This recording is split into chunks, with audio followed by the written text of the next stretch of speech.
안녕하세요. 삶의 깊이를 더하는 지혜와 통찰의 시간입니다.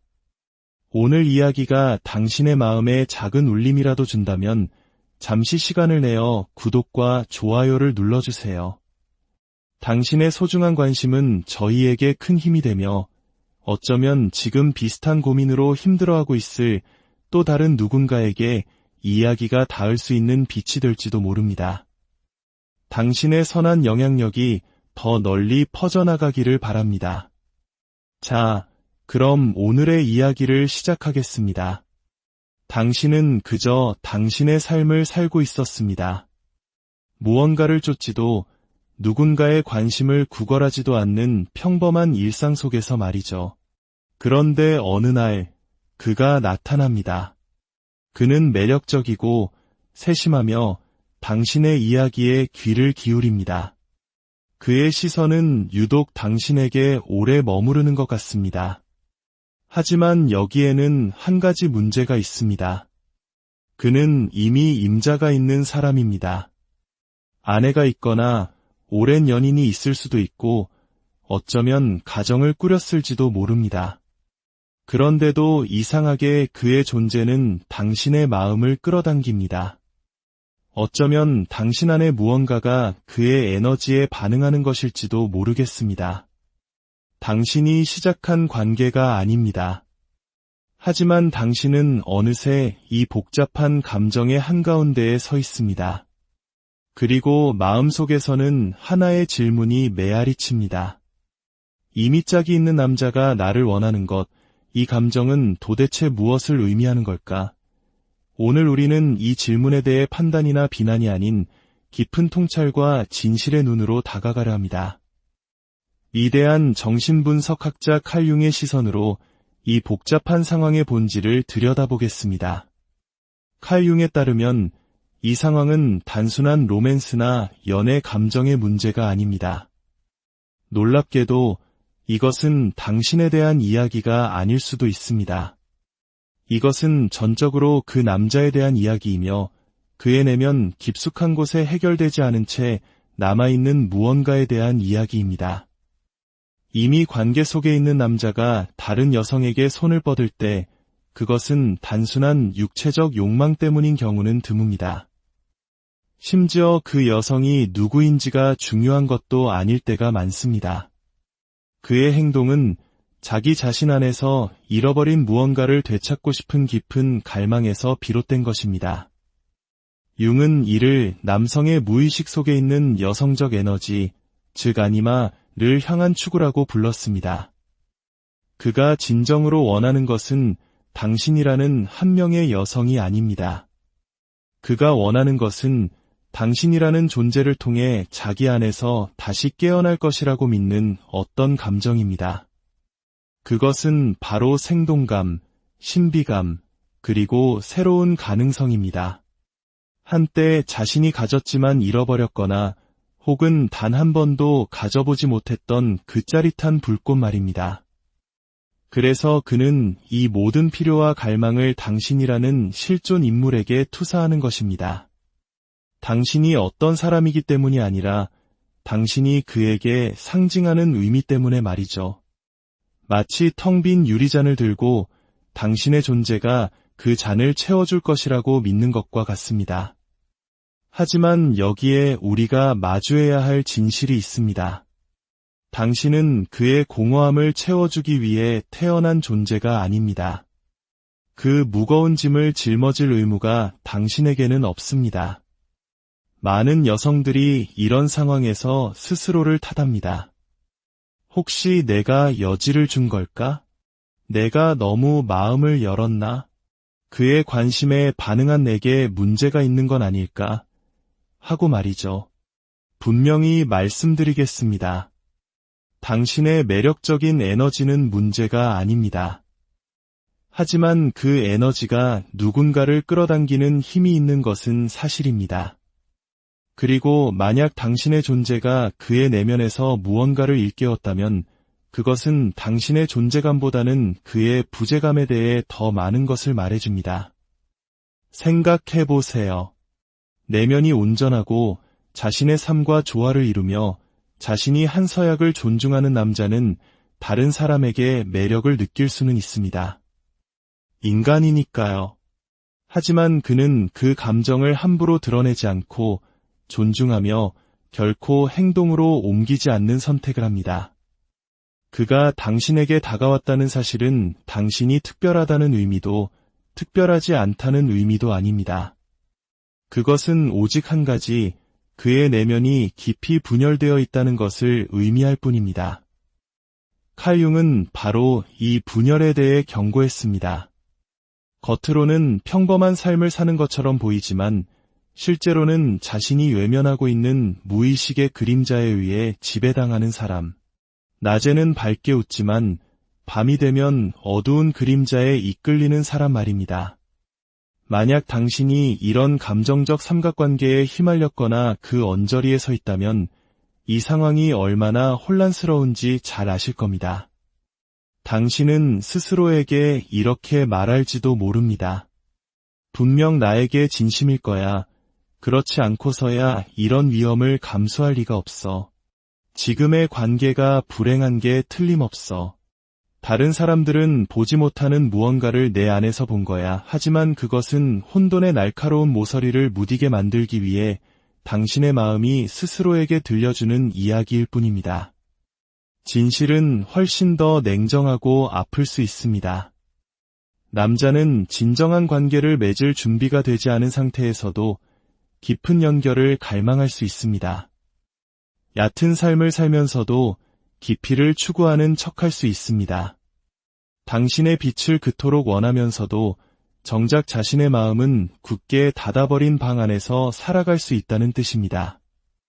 융의 이론에 따르면 우리의 무의식은 늘 균형을 추구합니다. 만약 한 남자가 자신의 삶이 무미건조하고 감정이 메말랐으며 생명력을 잃었다고 느낀다면 그의 정신은 자신을 회복시키기 위해 그 정반대의 것을 찾아 헤매게 됩니다. 하지만 그가 자신의 내면을 들여다보는 성찰의 과정을 거치지 않았다면 그는 당신을 있는 그대로 보지 못합니다. 그는 당신의 실제 모습이 아닌 자신의 필요에 꼭 들어맞는 환상의 버전으로 당신을 보게 될 것입니다. 그렇다면 그는 당신에게서 대체 무엇을 원하는 걸까요? 그는 인정을 원합니다. 신비감을 원합니다. 다시 살아있다고 느끼는 그 감정을 원합니다. 그는 첫 번째 관계의 진실을 마주하지 않은 채 두 번째 기회라는 환상을 원합니다. 그는 당신의 부드러움을 원하지만 당신의 필요는 원하지 않습니다. 당신의 빛은 원하지만 당신이 세운 경계선은 원하지 않습니다. 당신이 그를 바라보는 존경의 시선은 원하지만 언젠가 당신이 그의 진짜 모습을 비추게 될 거울이 되는 것은 원하지 않습니다. 이것 하나만은 분명히 기억하세요. 당신과의 관계가 깊어지면 깊어질수록 그는 결국 자기 자신의 진짜 모습과 마주해야만 합니다. 자신이 외면해왔던 미해결 과제들과 직면해야 합니다. 그리고 그 내면의 작업을 해낼 준비가 되어 있지 않다면 그는 당신 곁에 머물지 않을 겁니다.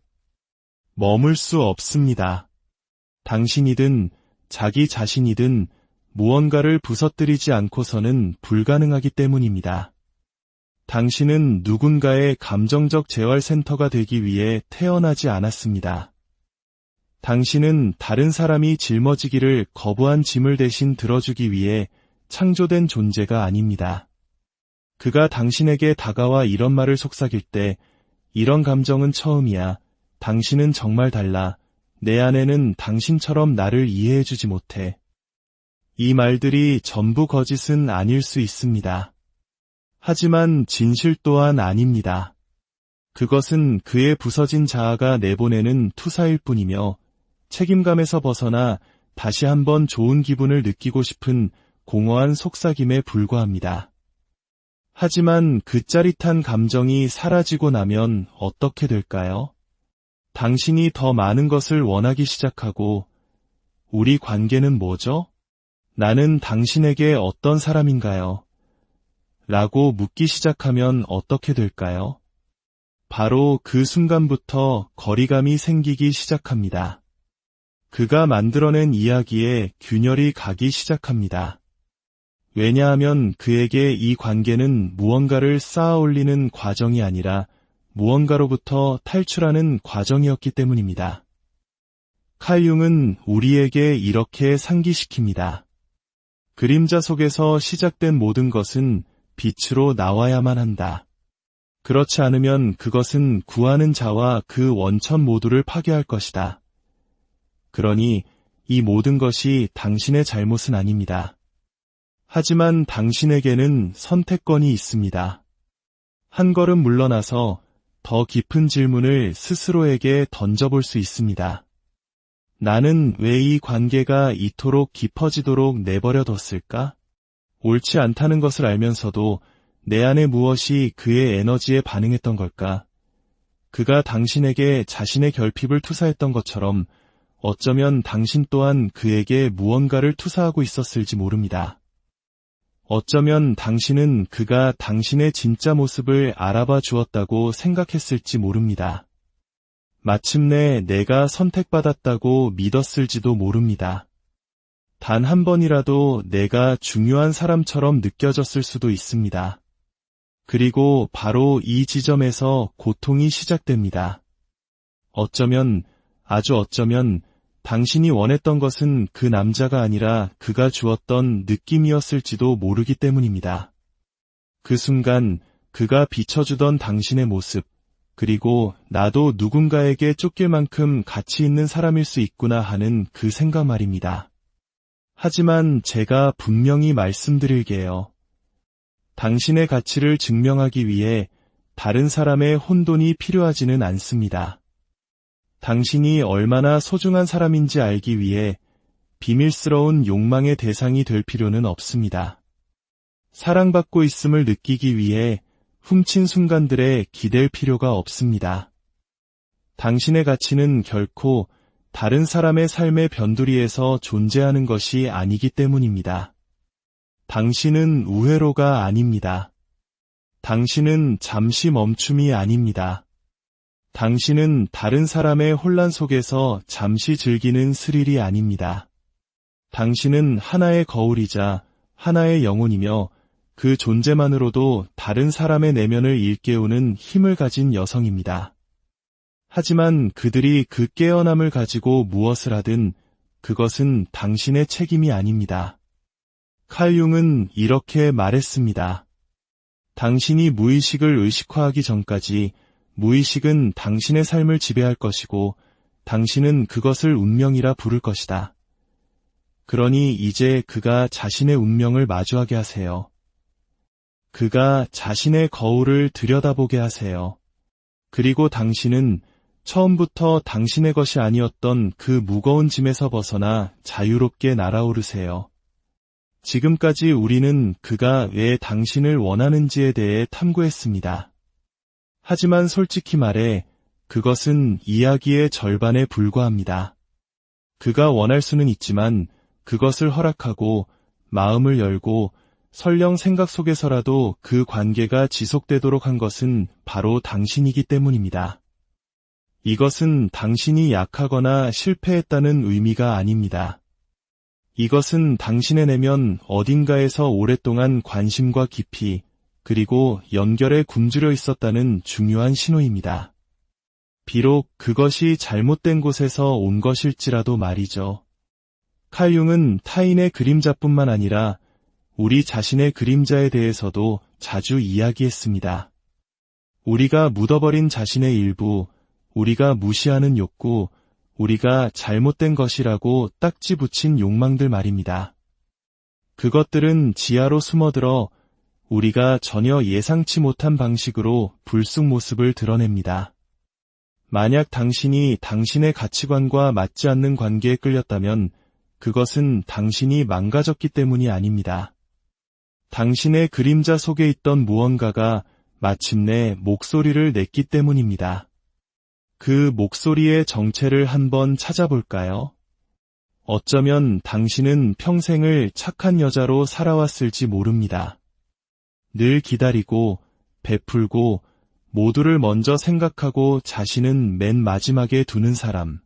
그런데 그런 당신을 이 남자가 알아봐주고 원하고 갈망합니다. 그래서 당신은 난생 처음으로 자신이 눈에 보이는 존재, 선택받은 존재, 필요한 존재라고 느끼게 됩니다. 하지만 진실은 이것입니다. 가질 수 없는 사람에게 인정받는 것은 진정한 인정이 아닙니다. 그것은 감정적인 미끼일 뿐입니다. 만약 당신이 감정적으로 굶주려 있다면 빵 부스러기조차도 진수성찬처럼 느껴질 수 있습니다. 그러니 스스로에게 정직하게 물어보세요. 나는 이 관계를 통해 무엇을 느끼고 싶었는가? 그가 무엇을 해주길 바랐는지가 아니라 당신이 무엇을 느끼고 싶었는지를 말입니다. 안전함, 사랑받는 느낌, 마침내 이만하면 충분하다는 느낌, 그것이 바로 뿌리입니다. 당신 내면의 오랜 상처로 이어지는 실마리입니다. 당신 안에 그 상처받은 아이가 인정받고 보살핌받고 치유되기 전까지 당신은 옷만 바꿔 입은 채 똑같은 감정적 패턴을 계속해서 반복하게 될 것입니다. 융은 우리가 단지 매력 때문에 사람에게 끌리는 것이 아니라 우리가 아직 화해하지 못한 우리 자신의 일부를 그 사람이 비춰주기 때문에 끌린다고 믿었습니다. 따라서 당신이 가질 수 없는 사람에게 끌릴 때 당신은 반드시 물어야 합니다. 나는 내 자신 안에 무엇을 아직 가질 수 없는 상태인가? 그것이 당신의 진실인가요? 당신의 분노인가요? 아니면 숨겨지거나 협상되는 것이 아니라 온전히 선택받을 당신의 권리인가요? 때로는 다른 여자가 되는 것이 유혹의 문제가 아닐 때가 있습니다. 그것은 연결이라는 이름으로 위장된 자기방치의 문제일 수 있습니다. 당신은 반쪽짜리 진실의 일부가 되는 것을 허락합니다. 왜냐하면 당신의 온전한 진실 위에 바로 서는 법을 잊어버렸기 때문입니다. 솔직해집시다. 갈등하는 것은 그 남자만이 아닙니다. 당신 역시 갈등하고 있을지 모릅니다. 이 관계가 안전하지 않다는 것을, 오래가지 못할 것이라는 것을, 결국 상처나 죄책감, 혹은 둘 다로 끝날 것이라는 것을 아는 당신의 일부가 분명히 존재하기 때문입니다. 그럼에도 불구하고 당신은 그 자리에 머물렀습니다. 왜일까요? 어쩌면 고통이 익숙하기 때문에, 혼돈을 운명적인 끌림으로 착각했기 때문에, 혹은 마음 깊은 곳에서는 자유로운 사람은 아무도 나를 선택하지 않을 것이라는 두려움 때문에, 그래서 자유롭지 않은 사람을 받아들였기 때문입니다. 이 문장이 당신의 마음에 깊이 스며들게 하세요. 수치심이 아니라 연민의 마음으로 말입니다. 치유는 바로 그 지점에서 시작되기 때문입니다. 칼 융은 말했습니다. 사람들은 자신의 영혼과 마주하는 것을 피하기 위해 아무리 터무니없는 짓이라도 할 것이다. 그리고 우리는 때로 우리 내면의 공허함으로부터 도피하기 위해 다른 사람을 방패막이로 사용합니다. 하지만 여기 좋은 소식이 있습니다. 깨달음은 모든 것을 바꿉니다. 당신이 그 패턴의 이름을 부르는 순간 그것의 지배력은 약해집니다. 당신이 왜 그 관계에 머물렀는지 이해하는 순간 당신은 마침내 떠나기로 선택할 수 있습니다. 온전히 줄 수 없는 사람에게 사랑받고 싶다는 이유만으로 더 이상 자기 자신을 배신할 필요가 없습니다. 이제 아주 현실적인 방법을 이야기해 봅시다. 만약 당신이 이런 상황에 있거나 혹은 그 상처에서 회복 중이라면 무엇을 할 수 있을까요? 첫째, 꾸며낸 이야기가 아닌 진실을 적어보세요. 자리에 앉아 무슨 일이 있었는지 정확하게 적어보세요. 필터 없이, 환상 없이, 당신이 바랐던 모습이 아니라 실제 있었던 그대로를 말입니다. 그리고 그것을 소리내어 읽어보세요. 당신이 애써 외면해왔던 부분들을 당신의 귀로 직접 들어보세요. 그 명확함이 처음에는 아프겠지만 결국 당신을 자유롭게 할 것입니다. 둘째, 그 끌림 뒤에 숨어있는 당신의 욕구를 찾아내세요. 나는 무엇을 그토록 갈망했는가? 보호받고 싶었나요? 인정받고 싶었나요? 아니면 뜨거운 열정이었나요? 이제 다른 사람의 혼란을 에너지원으로 삼지 않고 어떻게 하면 그 욕구를 나 스스로에게 채워줄 수 있을지 고민해보세요. 당신이 자신의 필요를 스스로 채워줄수록 가질 수 없는 사람의 에너지는 더 이상 당신에게 매력적이지 않게 될 것입니다. 셋째, 에너지의 고리를 끊어내세요. 더 이상 연락하지 않더라도 감정적인 연결은 여전히 열려 있을 수 있습니다. 그를 생각하고 오지 않을 메시지를 기다리고 무언가 끝나지 않은 듯한 느낌에 시달립니다. 그에게 결코 보내지 않을 편지를 쓰세요. 하고 싶었던 모든 말을 쏟아낸 다음 그 편지를 태워버리세요. 그 연결의 끈을 놓아주세요. 이것은 관계를 끊는 것이 아니라 당신의 힘을 되찾는 의식입니다. 넷째, 당신을 온전히 선택하는 사람을 선택하세요. 이론적으로 언젠가 상황이 편해질 때가 아니라 바로 지금 빛 속에서 당신을 보고 원하고 자신의 사람이라고 당당히 말하는 사람을 선택하세요. 만약 그런 사람이 드물게 느껴진다면 그것은 당신이 아직 그럴 자격이 있다고 믿지 않기 때문입니다. 하지만 당신은 그럴 자격이 있습니다. 언제나 그래왔습니다. 당신은 누군가의 선택지가 되기 위해 태어나지 않았습니다. 당신은 숨겨지기 위해 이 세상에 온 것이 아닙니다. 당신의 사랑은 훔친 순간들이나 속삭이는 약속들 속에서 살아가도록 만들어지지 않았습니다. 칼 융은 우리에게 상기시킵니다. 두 인격의 만남은 두 화학물질의 접촉과 같다. 어떤 반응이든 일어나면 둘 다 변화한다. 하지만 진정한 변화는 두 사람 모두가 그 자리에 온전히 그리고 기꺼이 존재할 때만 일어납니다. 반쪽짜리 사랑은 결코 온전한 치유를 만들어낼 수 없습니다. 그러니 만약 당신이 이 감정적인 중간지대에 머물러 있었다면 이것이 당신 이야기의 끝이 아니라는 것을 기억하세요. 이것은 새로운 이야기의 시작입니다. 다른 사람의 무책임함으로 당신의 가치가 정의되지 않는 이야기. 누가 당신을 원하는지로 당신의 아름다움이 측정되는 것이 아니라 당신이 스스로를 어떻게 존중하는지로 측정되는 이야기. 당신은 너무 과하지 않습니다. 당신은 너무 강렬하지 않습니다. 당신은 실수가 아닙니다. 당신은 그저 깨어나고 있을 뿐입니다. 그리고 그 깨어남과 함께 선택의 순간이 찾아옵니다. 당신에게 상처를 주는 것을 계속 반복할 것인가? 아니면 당신을 회복시키는 것을 선택하기 시작할 것인가? 그러니 이제 선택하세요. 두려움이나 갈망이 아닌 당신의 진실로부터 선택하세요. 그리고 그 진실이 당신을 다시 자기